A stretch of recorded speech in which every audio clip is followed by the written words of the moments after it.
De construire le plus long pont maritime du monde n'est pas une tâche aisée. Cette structure géante est le produit des efforts de milliers d'ingénieurs qui permettent à l'impossible de devenir réalité. Notre reporter Ge Yufei a pu discuter avec l'un d'entre eux. 我当时2011年来的时候，整个预制厂就是全部都是荒山野岭，没有任何的一个建筑，这边也是无人岛。然后我们花了14个月的时间就把它建成了。 Un tronçon de 7 km de ce projet du plus long pont du monde est situé sous l'eau. L'entreprise de Chen Song est responsable de la fabrication des tubes du tunnel. Chen dit que c'est la plus grande usine de production de tubes et celle qui produit les plus grands tubes sous-marins du monde.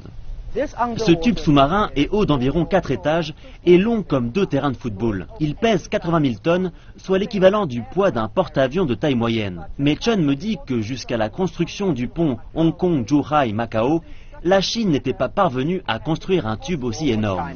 Nous avons commencé par nous rendre à l'étranger pour comprendre comment les autres entreprises construisaient ces tubes géants. Et ces entreprises ne nous laissaient pas entrer et il nous a fallu grimper une montagne pour pouvoir observer leur usine de production à des kilomètres de distance. De la soudure et de la conception structurelle jusqu'au transport, l'équipe de Chen a dû tout faire par elle-même.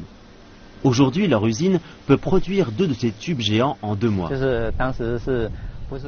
Nous avons tenté de consulter une entreprise étrangère, mais elle a demandé 100 millions d'euros sans même garantir la résolution de nos problèmes. Alors nous avons laissé tomber, mais aujourd'hui, de nombreuses entreprises étrangères viennent nous consulter. Avant de participer à ce projet de pont, Chen travaillait à la construction d'une ligne ferroviaire à grande vitesse entre Beijing et Shanghai, la plus longue de Chine. Et cela demandait des sacrifices. Je ne rentrais chez moi qu'une fois par mois. Ma femme et notre enfant se plaignaient beaucoup de la situation et j'étais désolé pour eux. Mais quand vous choisissez de devenir un bon ingénieur, il vous faut garder à l'esprit la raison première de votre engagement sur le lieu de travail. Ils construisent désormais le dernier tube du pont. Bientôt, l'activité de l'usine prendra fin. Mais pour Chen, il y a encore d'autres méga-projets à venir.